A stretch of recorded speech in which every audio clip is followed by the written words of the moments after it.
a hand for coming out tonight on a Thursday. I am your host and MC, Mike Donovan. I had the privilege of teaching this group. Give yourselves another hit for supporting this amazing cast of characters. I know this is a high point in my career.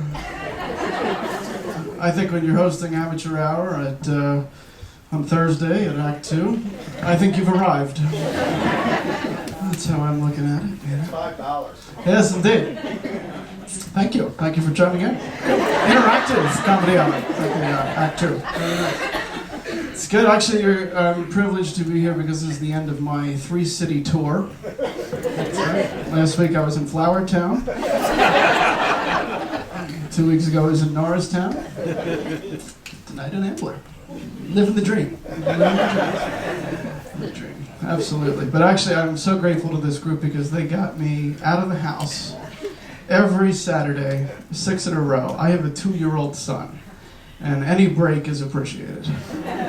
My goodness. Oh, I love them, but it's tough and expensive. Nobody warned me about how expensive it is, man. I tell you. I just paid his daycare tuition for the month. Yeah, next time I drop $1,200, there better be look like a hooker and an 8-ball involved. And you do think about a hooker eventually if you have a 2-year-old, because if there's one thing there's no time for, it's that. In fact, it started right away. Like when he was born, I would walk into the nursery and there he would be on my wife's boob and he would look at me and go, bastard.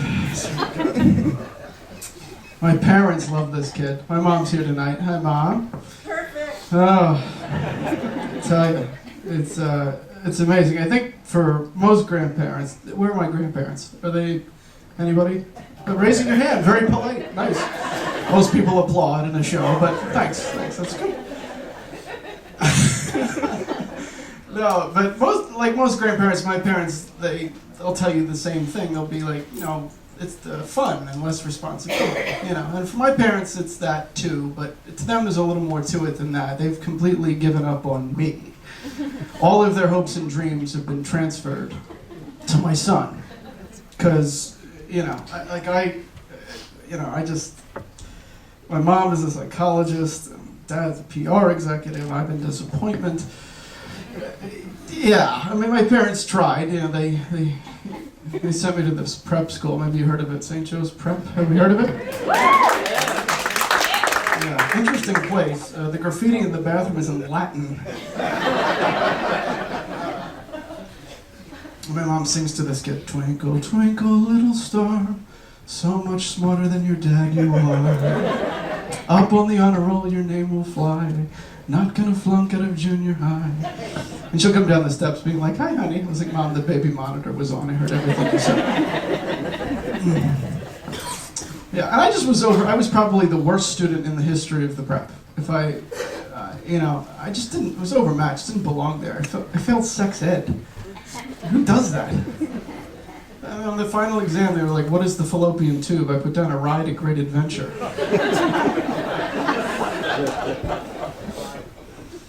Yeah, pretty bleak, The only thing I remember about sex ed class was that a priest would teach you how to ask a girl out, which was pretty funny, I thought. And I remember Father saying to us, "Now, gentlemen, make sure you know what you're going to say before you ask the girl out. And decide on a line." So this girl I wanted to ask out, her name was Susie McIntyre. So I'm on the phone and I'm rehearsing my line. And I decided on the line, "Susie, care to take in a flick?" I was 14, don't give me any shit.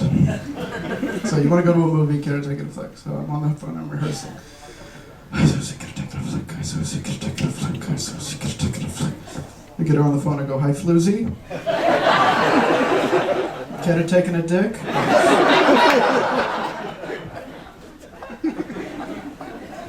"I'm sorry, is your daughter there, Mr. McIntyre?" So naturally, I had few college options, Eventually got in somewhere, but I remember getting 3 rejection letters on the same day. And they all sort of start the same way. "Dear Mr. Donovan, we think it's going to mess up his life. Might as well show him some respect. So it's always like, we regret to inform you, right? After careful examination of your application, we can't accept you right now. And we wish you luck with your future academic endeavors. So I wrote back. Dear Emerson College, due to the overwhelming number of rejection letters I have received, I'm afraid I can't accept your rejection at this particular time. See you in the fall. You couldn't pay me to go back and be a teenager again. The worst period of life. I hated it. Oh, I remember driving problems, accidents. I was with my dad after an accident. I said, Dad, I have some bad news. He said, you teenagers are full of bad news. I don't want to hear any more bad news. Can I just hear some good news for once? I said, well, the airbag works. All right, guys, let's get the people up here you came to see.